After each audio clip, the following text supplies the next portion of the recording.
हिंद दोस्तों, आप सभी का स्वागत है आपके अपने एबीसी कोचिंग यूट्यूब चैनल में। इस वीडियो में क्लास 9th सब्जेक्ट साइंस यानी विज्ञान की मॉडल सेट का कंप्लीट सॉल्यूशन देखने वाले हैं, आंसर देखने वाले हैं, जो कि जैक बोर्ड की तरफ से ऑफिशियली जारी किया गया। तो सभी छात्र अंत तक बने रहें और इस वीडियो में बताए गए सभी क्वेश्चन व आंसर को आप कॉपी में नोट कर लीजिए। इसको एग्जाम से पहले अच्छे से रिविजन कर लीजिएगा। और बच्चों, झारखंड बोर्ड की तरफ से जितने भी ऑफिशियली मॉडल पेपर जारी किया गया है उनको आप लोग अच्छे से रिविजन जरूर कर लेंगे। ठीक है, चलिए दोस्तों, आगे बढ़ने से पहले आप सभी से रिक्वेस्ट है, चैनल पर पहली बार आए हैं तो चैनल को सब्सक्राइब करने के साथ बेल आइकन को प्रेस कर लें। वीडियो को लाइक, अपने सभी दोस्तों के साथ इस वीडियो को शेयर जरूर करेंगे। दोस्तों, क्वेश्चन की ओर जाने से पहले इसके कुछ समान निर्देश को देख लेते हैं। दोस्तों, जैसे कि आप सभी को पता है कि आप लोगों को जो है आपको प्रत्येक सब्जेक्ट में जो है फुल मार्क 40 रहने वाला है। प्रत्येक सब्जेक्ट में जो है 40 प्रश्न पूछे जाएंगे। सभी प्रश्नों का उत्तर देना आप लोग को अनिवार्य है। प्रत्येक प्रश्न में जो है 4-4 विकल्प दिए जाएंगे। सभी प्रश्न 1 अंक का होगा और जो सही विकल्प होगा उसको मार्कशीट को अच्छे से गोले को काला करना है। और याद रखिए दोस्तों, मार्कशीट को जब गोले को काला करेंगे आप जो है ब्लैक पेन या ब्लू पेन का ही आप लोग यूज करेंगे। जेल पेन और पेंसिल का प्रयोग बिल्कुल भी नहीं करेंगे, नहीं तो आपका रिजल्ट जो है रद्द कर दिया जाएगा। तो चलिए दोस्तों, क्वेश्चन की ओर चलते हैं। देखिए, सबसे पहला क्वेश्चन दिया गया है कि निम्न में से किन राशियों का एसआई मात्रक समान होता है। तो दोस्तों, इसका आंसर आएगा चाल और वेग। ठीक है, तो ऑप्शन नंबर ए जो है इसका सही ठीक आंसर होगा। दोस्तों, चाल और वेग का एसआई मात्रक क्या होता है मुझे नीचे कमेंट करके जरूर बताएंगे, क्योंकि मैंने बहुत बार आपको अच्छे से समझाया, अच्छे से इसको बताया। ठीक है, चलिए अगला क्वेश्चन देखिए। 2 नंबर दिया गया है कि निश्चित दिशा में वस्तु द्वारा तय की गई दूरी है। तो दोस्तों, इसका आंसर आएगा विस्थापन। ठीक है, यानी कि विस्थापन जो होता है निश्चित दिशा में तय की गई दूरी को व्यक्त करता है, दर्शाता है। ठीक है, तो ऑप्शन नंबर सी जो है इसका सटीक आंसर होगा। इसको आप लोग कॉपी में नोट करके इसको अच्छे से रिवीजन कर लीजिए। अगला प्रश्न दिया गया है कि वेग का एसआई मात्रक। तो दोस्तों, वेग का एसआई मात्रक क्या होता है? मीटर प्रति सेकंड होता है। तो ऑप्शन नंबर डी जो है इसका सटीक आंसर होगा। इसको आप लोग कॉपी में नोट कर लीजिए। अगला प्रश्न दिया गया है कि स्वचालित वाहनों में एक यंत्र लगा होता है, उसे उनके द्वारा तय की गई दूरी को प्रदर्शित करता है, इस यंत्र को कहते हैं। दोस्तों, ध्यान देंगे, किसी वाहनों में, ठीक है, किसी वाहन में एक ऐसा यंत्र लगा हुआ है जो सिर्फ जो है दूरी को यहाँ पे प्रदर्शित कर रहा है, सिर्फ यहाँ पे दूरी को व्यतीत कर रहा है। तो दोस्तों, इसका आंसर क्या हो जाएगा? ऑडोमीटर, क्योंकि ऑडोमीटर जो है दूरी को व्यतीत करता है। अगर मान के चलिए यहाँ पे ये कहता है किसी वाहन में उसकी स्पीड को मापी जा रही है, तब वहां पे हम कहेंगे स्पीडोमीटर। ठीक है, याद रखना, ये काफी इंपॉर्टेंट है, काफी वैल्यूएबल इंपॉर्टेंट क्वेश्चन है। इसको आप लोग अच्छे से नोट करके रिविजन कर लेंगे। ठीक है, चलिए अगला प्रश्न देखिए दोस्तों। 5वां नंबर दिया गया कि यदि पिंड का द्रव्यमान दुगुना कर दिया जाए तो उसका वेग आधा हो जाए तो पिंड का रैखिक संवेग होगा। तो रैखिक संवेग क्या होगा? वही रहेगा, उसमें कोई भी परिवर्तन नहीं होगा। ठीक है, तो ऑप्शन नंबर बी इसका सटीक आंसर होगा। इसको आप लोग कॉपी में नोट कर लीजिए। अगला प्रश्न 6वां नंबर है कि यदि दो वस्तुएं ए और बी का द्रव्यमान क्रमशः 6 kg और 34 kg हो तो यहाँ पे अब ये बताइए दोस्तों, यहाँ पे क्या है कि ए का जो द्रव्यमान है वो कितना है? 6 kg है और बी का द्रव्यमान कितना है? 34 kg है। यानी कि बी का जो द्रव्यमान है ए के द्रव्यमान से जो है काफी अधिक है। यानी दोस्तों, अब इसका आंसर इस प्रकार देना है कि बी का जो जड़त्व है, ठीक है, बी का जो जड़त्व है ए के जड़त्व से अधिक होगा। तो ऑप्शन बी जो है इसका सटीक आंसर होगा। ठीक है, चलिए अगला सवाल 7वां नंबर दिया गया है कि न्यूटन गति के किस नियम को जड़त्व का नियम भी कहा जाता है। तो दोस्तों, मैंने बताया था न्यूटन गति के जो प्रथम नियम है ना, तो वो जो है जड़त्व के नियम को बताता है, उसे जड़त्व का नियम भी कहा जाता है। तो ऑप्शन ए इसका सटीक आंसर होगा। अगला सवाल है कि रॉकेट किसके सिद्धांत पर कार्य करता है। तो दोस्तों, इसका आंसर आएगा संवेग के संरक्षण कर सिद्धांत पर कार्य करता है। ऑप्शन सी इसका सही आंसर होगा। अगला सवाल है कि 60 kg द्रव्यमान के किसी मनुष्य का भार चंद्रमा पर क्या होगा? जी बराबर जो है 10 मीटर प्रति सेकंड स्क्वायर है। तो बच्चों, इसका अगर सॉल्यूशन निकाले तो दोस्तों इसका आंसर हो जाएगा 100 न्यूटन। ठीक है, तो ऑप्शन नंबर सी इसका सही आंसर होगा। अगला सवाल है कि यदि दो वस्तुओं के बीच की दूरी को आधा कर दिया जाए तो उनके बीच का गुरुत्वाकर्षण बल का प्रकार होगा। दोस्तों, यहाँ पे ये कह रहा है किसी दो वस्तुओं का बीच की जो दूरी है उसको हम आधा कर देते हैं। ठीक है, उसको हम आधा कर देते हैं, तब उनके बीच के जो गुरुत्वाकर्षण जो बल होगा ना, वो किस प्रकार बदलेगा। तो दोस्तों, यहाँ पे दुगुना जो है आधा कर रहा है दो वस्तुओं का, तो दोनों को मिला के क्या हो जाएगा? 4 गुना हो जाएगा। तो यहाँ पे क्या हो जाएगा दोस्तों? ऑप्शन नंबर ए इसका सही आंसर होगा, 4 गुना बढ़ जाएगा। ठीक है, चलिए अगला सवाल 11 नंबर देखिए। तो दिया गया है कि ध्वनि किस माध्यम से गमन करती है। तो ध्वनि जो है दोस्तों मैंने आपको बताया था कि ठोस में भी गमन करती है, तरल में भी गमन करती है और गैस में भी गमन करती है। इसलिए दोस्तों इसका जो सटीक आंसर होगा ये हो जाएगा उपयुक्त सभी, यानी कि सभी माध्यम में जो है गमन करती है। ठीक है, अगला प्रश्न है कि वायु में ध्वनि तरंगे निम्न में से किसका उदाहरण है। तो दोस्तों इसका आंसर हो जाएगा अनुदैर्घ्य तरंग, ऑप्शन ए इसका सटीक आंसर होगा, सही आंसर होगा। अगला सवाल है कि मानव श्रवण का सर्व पराशर के ऊपरी आवर्त सीमा लगभग होती है। दोस्तों मानव श्रवण की जो शक्ति होती है या उसका सीमा होती है वो 20 हर्ट्ज से लेकर 20,000 हर्ट्ज तक होती है, लेकिन यहाँ पे सबसे कहता है प्रारंभ में क्या होगा, तो 20 हर्ट्ज हो जाएगा। तो ऑप्शन नंबर इसका ए जो है सटीक आंसर होगा। दोस्तों अगर यहाँ पे ये कह रहा था यहाँ पे कहता है, देखिए ऊपरी सीमा यहाँ पे कह रहा है ऊपरी आवर्त सीमा, अगर निम्न आवर्त सीमा कहता तो हम 20,000 लगाते, लेकिन यहाँ पे क्या है ऊपरी कह रहा है यानी कि प्रारंभिक वाला, तो यहाँ 20 हर्ट्ज ही लगाएगा। ठीक है, ऑप्शन नंबर ए इसका सटीक आंसर होगा। इसको आप कॉपी में नोट करके इसको रट लीजिए। अगला प्रश्न दिया गया है कि दो विभिन्न पदार्थों के कणों का स्वतः मिलना क्या कहलाता है। तो दोस्तों हम लोग कहते हैं परासरण। ठीक है, ये हो जाएगा ऑप्शन नंबर ए इसका सटीक आंसर, इसको आप लोग नोट कर लीजिए। ठीक है, सॉरी परासरण नहीं होगा दोस्तों, इसका ऑप्शन नंबर बी हो जाएगा, क्योंकि यहाँ पे दो विभिन्न पदार्थों के कणों का कह रहा है, तो यहाँ पे हमने दूसरा समझ रखा था, तो यहाँ पे देखिए पदार्थों के कणों को होगा तो इसका हो जाएगा विसरण हो जाएगा। ठीक है, इसको आप लोग नोट कर लीजिए, विसरण हो जाएगा, ऑप्शन नंबर बी।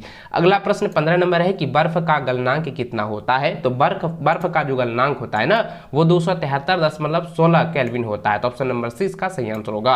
अगला सवाल है कि निम्नलिखित में किसके सबसे अधिक संपीड़ित किया जा सकता है। तो किसे जो है सबसे अधिक संपीड़ित किया जा सकता है दोस्तों, हाइड्रोजन गैस, ऑप्शन सी जो है इसका सही आंसर होगा। अगला प्रश्न दिया गया है कि निम्नलिखित में से कौन यौगिक का उदाहरण है। तो इसमें यौगिक पूछा गया है ना, तो इसमें यौगिक पूछा गया तो इसका आंसर क्या हो जाएगा, जल हो जाएगा, जिसका फॉर्मूला क्या होता है H2O होता है। ठीक है, ये ऑप्शन सी इसका सही आंसर होगा। अगला सवाल देखिए दिया गया है कि पीतल किस धातु का मिश्रण है। तो दोस्तों जिंक और कॉपर का है। तो दोस्तों इसका ऑप्शन हो जाएगा, ऑप्शन नंबर ए हो जाएगा सही आंसर, Zn और Cu यानी कि जिंक और कॉपर का। ठीक है, चलिए अगला सवाल है कि निम्नलिखित में कौन रासायनिक परिवर्तन का उदाहरण है। तो दोस्तों इसका आंसर क्या हो जाएगा, भोजन का पचना जो है एक रासायनिक परिवर्तन का उदाहरण है। तो ऑप्शन 20 का सही आंसर होगा। अगला सवाल है कि सोडियम ऑक्साइड का सूत्र निम्नलिखित में कौन है। तो दोस्तों इसका आंसर हो जाएगा Na2O। ठीक है, ये हो जाएगा सोडियम ऑक्साइड। ठीक है, ऑप्शन 20 का राइट आंसर होगा। अगला सवाल है कि 36 ग्राम जल में जल के कितने मोल मौजूद है। तो दोस्तों इसका आंसर हो जाएगा ऑप्शन नंबर बी, 2 मोल मौजूद है। ठीक है, याद रखेंगे। अगला सवाल है कि C2H2 मोलर द्रव्यमान क्या होगा। तो दोस्तों इसमें जरा ध्यान देंगे, ये काफी इंपॉर्टेंट है, कई बार एग्जाम में पूछा गया है और आप सभी के लिए काफी इंपॉर्टेंट है दोस्तों। इसका अगर निकाले तो 12 दूनी 24, 24 दो 26, तो इसका आंसर क्या हो जाएगा, ये हो जाएगा ऑप्शन नंबर बी हो जाएगा 26। ठीक है, याद रखेंगे मोलर द्रव्यमान क्या होगा, 26 होगी। अगला सवाल है कि इलेक्ट्रॉन का खोज किसने की थी। तो इलेक्ट्रॉन की खोज किसने की थी दोस्तों, जे थॉमस ने। ठीक है, तो ऑप्शन 20 का राइट आंसर होगा जे थॉमस। अगला सवाल 24 नंबर है कि एक तत्व में 11 इलेक्ट्रॉन है तथा 12 न्यूट्रॉन है, तो उस तत्व का परमाणु संख्या क्या होगा। तो दोस्तों इसका आंसर हो जाएगा 11। ठीक है, याद रखें, ऑप्शन ए इसका सटीक आंसर होगा। अगला सवाल है कि किसी तत्व के समान समस्थानिक में निम्नलिखित में से कौन और परमाणु का समान नहीं होंगे। तो दोस्तों कई बार एग्जाम में पूछा गया है, इसको आप जो है ना एग्जाम से पहले अच्छे से रट लीजिएगा, क्योंकि एग्जाम में 100% आने वाले हैं। तो दोस्तों इसका आंसर क्या हो जाएगा, देखिए परमाणु का समान नहीं होंगे, तो ये हो जाएगा ऑप्शन नंबर सी, न्यूट्रॉन हो जाएगा। ठीक है, चलिए अगला सवाल है कि निम्नलिखित में कौन एक कोशिकीय जीव का उदाहरण है। तो दोस्तों आप सभी को पता है अमीबा जो है एक कोशिकीय जीव का उदाहरण है। तो ऑप्शन सी इसका सही आंसर होगा। अगला सवाल है कि लाइसोसोम का निर्माण कौन करता है। तो लाइसोसोम का निर्माण जो है ये गोल्गी उपकरण करता है। तो ऑप्शन सी इसका सटीक आंसर होगा। अगला सवाल 28 नंबर है कि कोशिका झिल्ली के आर पार पदार्थों का आना जाना किस प्रक्रिया के द्वारा होता है। तो बच्चों इसका आंसर जाएगा फ्लो, यहाँ पे परासरण के द्वारा होता है। ठीक है, ये ऑप्शन नंबर सी इसका सही आंसर होगा। अगला सवाल है कि पौधे के शीर्ष पर कौन सा उत्तक पाया जाता है। तो दोस्तों पौधों के शीर्ष पर जो है कौन सा उत्तक पाया जाता है, यह पाया जाता है विभज्योतक उत्तक। ठीक है, ये ऑप्शन नंबर ए सही आंसर होगा। अगला सवाल है कि रक्त के तरल अग्रात्री भाग को कहा जाता है। तो अग्रात्री भाग को क्या कहते हैं बच्चों, तो इसको हम लोग कहते हैं क्या, यहाँ पे जो है हो जाएगा प्लाज्मा। ठीक है, ये ऑप्शन 20 का राइट आंसर होगा। इसको कॉपी में नोट डाउन करते हुए मुझे कमेंट करके जरूर बताइएगा कि इसमें से आपका कितना जो है क्वेश्चन आपको पहले से पता था। ठीक है, और प्यारा सा कमेंट आप लोग जरूर कीजिएगा। ठीक है, 31 नंबर सवाल है कि श्वेत क्रांति किससे संबंधित है? तो दोस्तों इसका आंसर जाएगा दूध उत्पादन से संबंधित है। ऑप्शन सी इसका जो है सही आंसर होगा। अगला सवाल है कि निम्नलिखित में कौन रबी फसल का उदाहरण है? तो दोस्तों चना जो है एक रबी फसल का उदाहरण है, तो ऑप्शन नंबर डी इसका सही आंसर होगा। अगला सवाल है कि जीवों के वर्गीकरण का सर्वाधिक मूलभूत लक्षण क्या हो सकता है? तो बच्चों ये कई बार एग्जाम में पूछा गया है, तो उसका आंसर हो जाएगा कोशिका संरक्षण। ठीक है, क्या हो जाएगा? उसकी कोशिका संरचना। ऑप्शन नंबर सी इसका सही आंसर होगा। अगला सवाल है कि पादप वर्ग का उभयचर किसे कहते हैं? तो बच्चों पादप वर्ग का उभयचर जो है ना, उसे हम लोग ब्रायोफाटा कहते हैं। ठीक है, क्या होता है? ब्रायोफाटा। ऑप्शन नंबर बी इसका सही आंसर होगा। अगला सवाल देखिए 35 नंबर दिया है कि वेल निम्नलिखित में से किस वर्ग से सम्मिलित है? तो वेल जो है वो मत्स्य है। ठीक है, तो ये मछली है, मछली जनजाति में आता है, तो ऑप्शन नंबर डी इसका सही आंसर होगा। अगला सवाल है कि वैश्विक ऊष्मन के लिए कौन गैस उत्तरदायी है? देखिए कई बार एग्जाम में ये क्वेश्चन पूछा गया है और कई बहुत इंपॉर्टेंट सवाल है, क्योंकि इसका आंसर क्या हो जाएगा? कार्बन डाइऑक्साइड हो जाएगा। ठीक है, यानी कि कार्बन डाइऑक्साइड CO2। ठीक है, इसको याद रखेंगे। चलिए अगला प्रश्न दिया गया 37 नंबर की जल प्रदूषण से निम्नलिखित में कौन प्रभाव नहीं होगा? तो देखिए दोस्तों ये कई बार एग्जाम में पूछा गया है और इसको आप लोग अच्छे से रिवीजन कर लेंगे, क्योंकि जल प्रदूषण में क्या होता है कि फेफड़े संबंधित रोग होते हैं, ये प्रभावित नहीं होगा। ठीक है, तो ऑप्शन नंबर डी इसका सटीक आंसर होगा। अगला सवाल 38 नंबर देखिए दोस्तों, यहाँ पे दिया गया है कि निम्नलिखित में कौन असंक्रामक रोग है? देखिए यहाँ पे 4 ऑप्शन दिया है, खांसी, जुकाम, रतौंधी, हैजा और कालाजार। तो दोस्तों यहाँ पे क्या है कि असंक्रामक रोग पूछा गया है, तो असंक्रामक रोग यहाँ पे कहता है कि किससे नहीं होता है। तो दोस्तों इसका जो सटीक आंसर होगा ना, मैंने कई बार आप लोगों को बताया था, मुझे कमेंट करके जरूर बताइएगा, क्योंकि खांसी जो है, खांसी जुकाम क्या है? ये संक्रामक रोग है। रतौंधी असंक्रामक रोग है। हैजा जो है संक्रामक है। कालाजार, तो इसका आंसर क्या हो जाएगा? रतौंधी हो जाएगा, जो कि विटामिन ए की कमी से होता है, तो ऑप्शन बी इसका यहाँ पे सही आंसर होगा। ठीक है, अगला सवाल देखिए 39 नंबर दिया गया कि निम्नलिखित में कौन दीर्घकालीन रोग के उदाहरण है? तो दीर्घकालीन रोग यहाँ पे पूछा गया, लेकिन यहाँ पे रोग होगा, यहाँ पे रोग होगा, दीर्घकालीन रोग के उदाहरण है। तो दीर्घकालीन का मतलब हो गया कि लंबे समय तक चलने वाला। ठीक है, लंबे समय तक कौन चलता है? तो यहाँ पे हो जाएगा टीबी। ठीक, क्या हो जाएगा? टीबी बीमारी जो होगा वो लंबे समय तक होता है, तो ऑप्शन नंबर सी इसका सही आंसर होगा।